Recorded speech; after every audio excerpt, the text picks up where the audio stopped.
Today, we gather here. Kenya and the broader East Africa region faces severe flooding that devastated communities, destroyed infrastructure, and disrupted our economies. Concurrently, Southern Africa confronts intensifying drought, affecting nations like Malawi, Zambia, and Zimbabwe. Just last year, the roles were reversed, highlighting our shared vulnerability to extreme weather patterns. As I speak to you in this podium, 10,000 people in Nairobi City are displaced by floods. That is the gravity of the situation. Only a year ago, we had a devastating drought on the other end.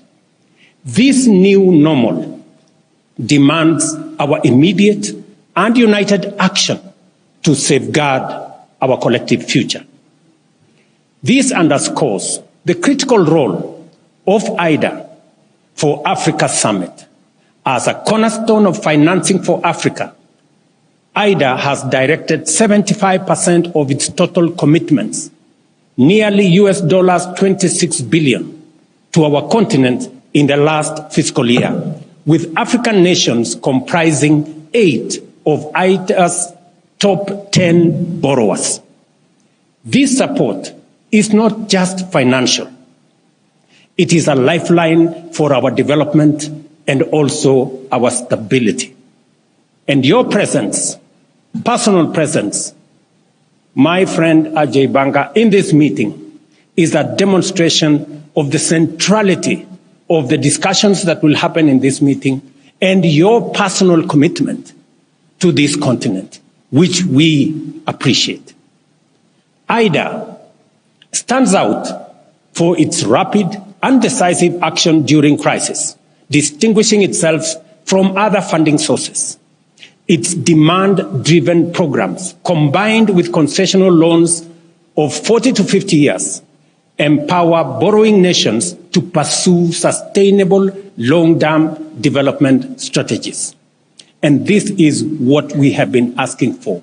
Long-term, concessionary. We now want to discuss in this meeting scale. That is the only aspect that is missing in this configuration. And as Ajay Banka said, 2 things are missing: scale and design. Make it simpler. Now, more than ever, long-term concessional financing is vital.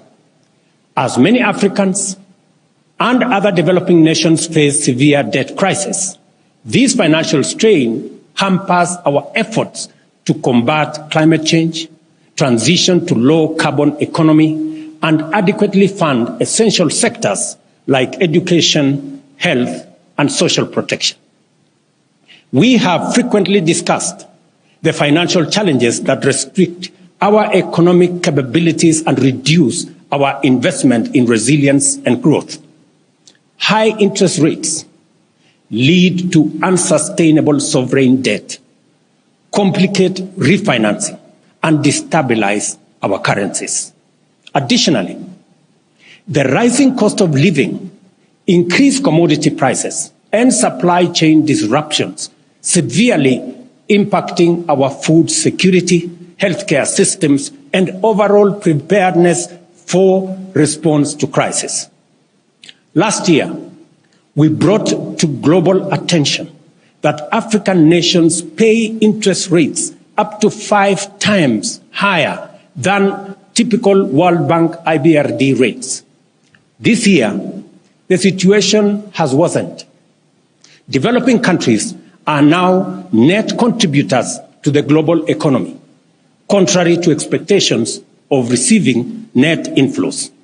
Projections, for example, for 2024 show a net outflow of $74 billion from IDA countries like Kenya and others to donor nations, while net financial transfers to developing countries have plummeted from $225 billion in 2024 to now a low of $51 billion in 2022. Those statistics are glaring by any measure. Given these conditions, sustainable growth remains elusive for African nations as we allocate more funds to debt service than to crucial sectors like education, health, and social protection. This financial strain was prevalent in 2/3 of African countries even before the pandemic struck. Notably, in 2020, 1 in every 4 sub-Saharan African countries dedicated over 17% of its public revenues solely to interest payments. The IMF reports that sub-Saharan Africa's ratio of interest payments to revenue has more than doubled in a decade, reaching nearly 4 times that of advanced economies by the end of 2022. As a result, over half of IDA recipients today face debt distress or are at a high risk of debt distress. IDA remains their most dependable source of patient capital, with every dollar of donor financing enabling an additional US $3.5 in capital market leverage to amplify development impact. This endeavor transcends financial returns. It is about fulfilling our collective global aspirations. Africa's commitment to economic transformation, reducing poverty and inequality, and enhancing human well-being is essential and demands significant capital investment. Moreover, the global goal of achieving net zero by 2050 cannot be realized without Africa's active participation, a failure which would jeopardize humanity's survival, not just African survival, humanity's survival. It is imperative to understand with substantial investment in our vast energy resources, Africa can not only provide power to all its citizens, including the 600 million currently without access, but also significantly advance global decarbonization efforts. Let me say this broadly. If there was a case to be made for a win-win outcome, IDA is the best example, because everybody wins. The donors win, the recipients win. The donors win because it is an investment for them. For the recipients, it is an opportunity. In both cases, we have winners. The donors will put money in renewable energy, in energy in general, and we can continue world manufacturing and industrialization using African mineral resources, using energy that we have in abundance, and using labor that we have in abundance, and we can share the outcome of that industrialization with the rest of the world. By investing in IDA, we unlock 60% of the world's arable and cultivated land for food security and nutrition, not just for Africa, but for the globe. By investing in IDA, we unlock the human resource potential in our continent, Africa being the youngest continent in the world. Investing in education, in health, in social protection gives us the opportunity to provide 40% of the world's workforce by 2050. Investing in IDA gives us the opportunity to decarbonize global economy and provide for green growth. Let me say this.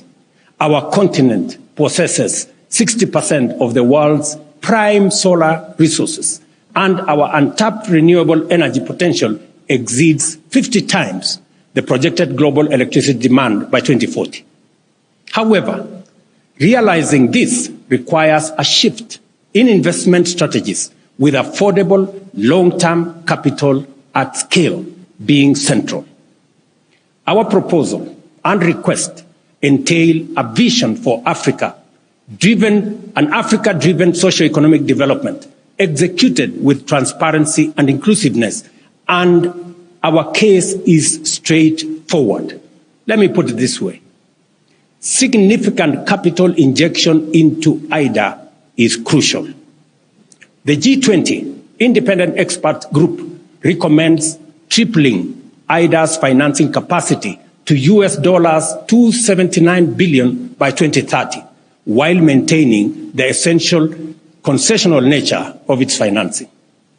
At the very least, and if we cannot do anything else, let us not ignore or wish away this expert advice.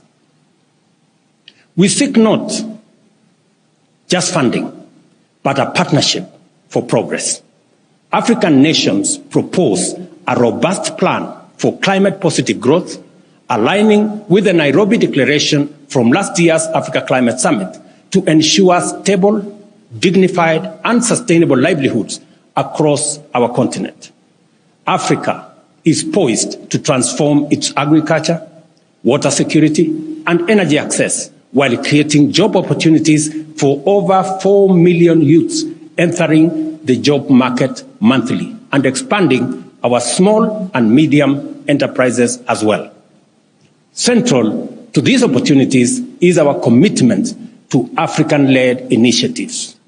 We aim to control our destiny, managing our resources responsibly and sustainably to drive Africa's industrialization agenda using our abundant energy, mineral, and human capital resources. Our commitment to transparency and accountability is in our socio-economic development plans, ensuring the efficient and effective use of IDA is central to our plan. We acknowledge the vital role of diverse stakeholders beyond governments and traditional donors committing to deeper and broader engagement to enrich our development outcomes. We are committed to empower the Africa Union Commission to make it fit for purpose with capacity to engage the rest of the world on behalf of Africa. We are committed to reform the Pan-African Parliament to enhance oversight and accountability over the Commission and establish an African Court of Justice so that we are ready to engage with the rest of the world. Faced with the relentless challenge of climate change and escalating instability, our unity is our strength. Despite the myriad forces that threaten to divide us, we must remain focused on the ultimate goal, safeguarding the future of our civilization, the human race, and the diverse life forms that share our planet.